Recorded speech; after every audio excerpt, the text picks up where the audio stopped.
Well, I guess we're not allowed to have nice things and experience some joy 2 games in a row. Today's game was an absolute disaster. Sheffield United against Chelsea ended 2-2 in a draw. It was another opportunity for us to get a bit closer to that European spot, but unfortunately, the team did not perform. Did not perform at all. Probably one of the worst games of the season. I'm sure we've said this countless times, but again, after that performance against Manchester United, you come and play against Sheffield United, who now have a record of conceding the most goals at home in one season, sit last in the table, and you don't even manage to crush them. Again, we opened up the score, we should be leading more, but no, we let the other team come back into the game because of dumb individual mistakes. This has been the pattern all season long, right? We dominate easy games and suddenly we let the other team come back in because of silly mistakes by individual players. In this case, today, Petrovic, in my opinion, you cannot let this ball into the net through the near post. Goalkeeping 101. Then at the end, I will be blaming here Poch for the substitutions. Never make such substitutions at those crucial moments. Wait until we're upfield, wait until someone is coming down for a fake injury or something like that. And if you want to waste time, put in one player at a time, not two at a time, and certainly not Casadei and Badiashile at the 90th plus minute. It's a mistake, but again, if this is a mistake or not, it should have never been 2-1, right? We are Chelsea, we're playing Sheffield. Why wasn't it already 3-1, 4-1? It's unbelievable. And the worst thing is, if you look at the stats, yes, we did dominate possession, as always, right? 68% possession, 678 passes compared to 312. But if you look at the shots, they almost have double the shots and they have double the shots on target. How is that even possible? I don't understand how that is even possible.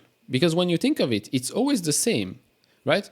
We have good performances against big teams, right? We're yet to lose against Manchester City this season. We still have a semi-final, which, to be honest, fully expect us to lose, but okay, who knows?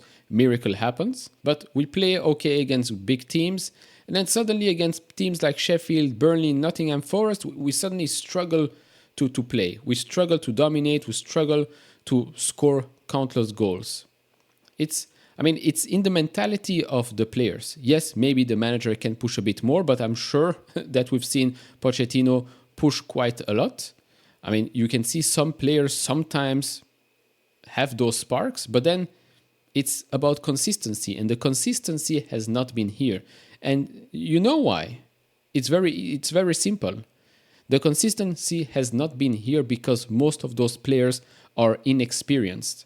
They do not know. This is probably their first or second season at the top level, playing week in, week out, or in this case, every couple of days. They do not know how to handle the pressure. They do not know how to handle the recovery just yet, despite them being young, so they need to be fit. But consistency you only get by being experienced. You only get by playing with experienced players for a couple of years. We have spent $1 billion, £1 billion, I don't even know what the budget is, but it's $1 billion of something, on an experiment. What would Roman Abramovich have done? Well, I think in the Roman era, we've spent $1 billion and we've built an absolute empire. Why is that? Because they knew how to build a team.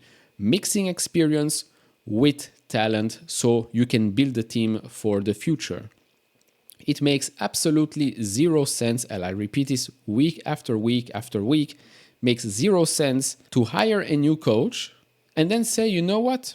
Let's get rid of all the experienced players, or close to all of the experienced players, and let's only add inexperienced ones. Plus, let's put the pressure on this inexperienced player because we're going to pay a huge sum of money to get them to our club. Because that is a great idea, right?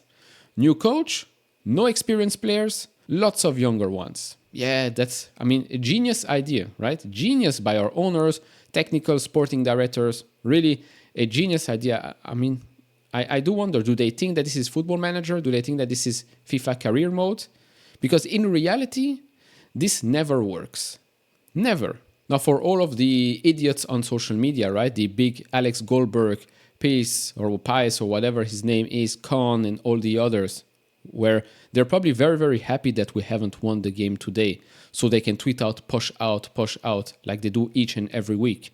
Because actually focusing on what's at fault here, who's at fault here, shall I say, right? The individual mistakes. Our goalkeeper, there's been a couple of games now where he makes silly mistakes, where we concede silly goals. But hey, why should we talk about that, right? Way easier. Pochettino out because, yeah, a new coach, that's the solution, right? A new coach will come in and suddenly everything will be great, right? Suddenly consistency will happen. Suddenly the inexperienced players will be experienced, right? Suddenly we will finish all of our chances. Suddenly, just like that, with magic, all of that will happen. Sorry to say, wishful thinking, it will never work like this. By the way, Klopp, it took him, 4 years to build a winning team? Arteta, took him 4 years to actually build a competing team. Yet, some Chelsea fans think that it can happen in a matter of months. Like I said in the previous video, Thomas Tuchel, extremely lucky that we won the Champions League with him. Because let's be honest, if Pep didn't overthink the final, we wouldn't have won it, and Tuchel would not have been at the highest level or regarded as the highest level of Chelsea managers by a lot of fans. But yeah, we did win. But in my opinion, if we play this game another 10 times, we will probably lose the other 10 games.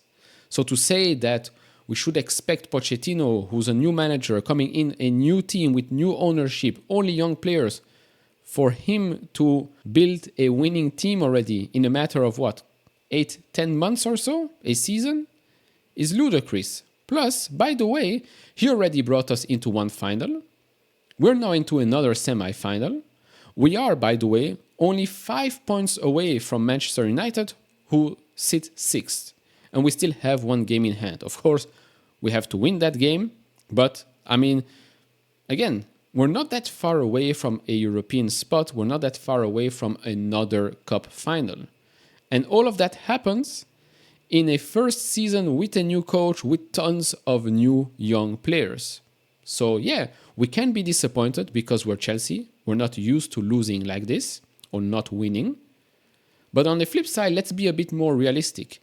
Do you really think that another coach would have made a bigger difference? In my opinion, no. If you look at the amount of injuries that we're having this season, our captain, our vice-captain, how many games have they played together this season? You can maybe count it on one hand, maybe two. Other than that, Lavia, 30 minutes. And Nkunku, right? A player that would have made a huge difference for us this season, barely played. So yeah, we can complain about Pochettino all we want, but let's be honest. Let's give him time. Let's give him some experienced players in the summer. Because no other coach on this planet would have done a better job, that's just my opinion, with Chelsea this season. Now, all we can do is gather as many points as possible, try and grab a European spot so we can spend a bit more in the summer, attract some experienced players, and build a winning team for the next coming seasons. Of course, those are just my thoughts. Do share your thoughts down in the comment section below. If you enjoy this type of videos, leave it a thumbs up, subscribe if you have not, and I'll see you all in the next one. Bye-bye.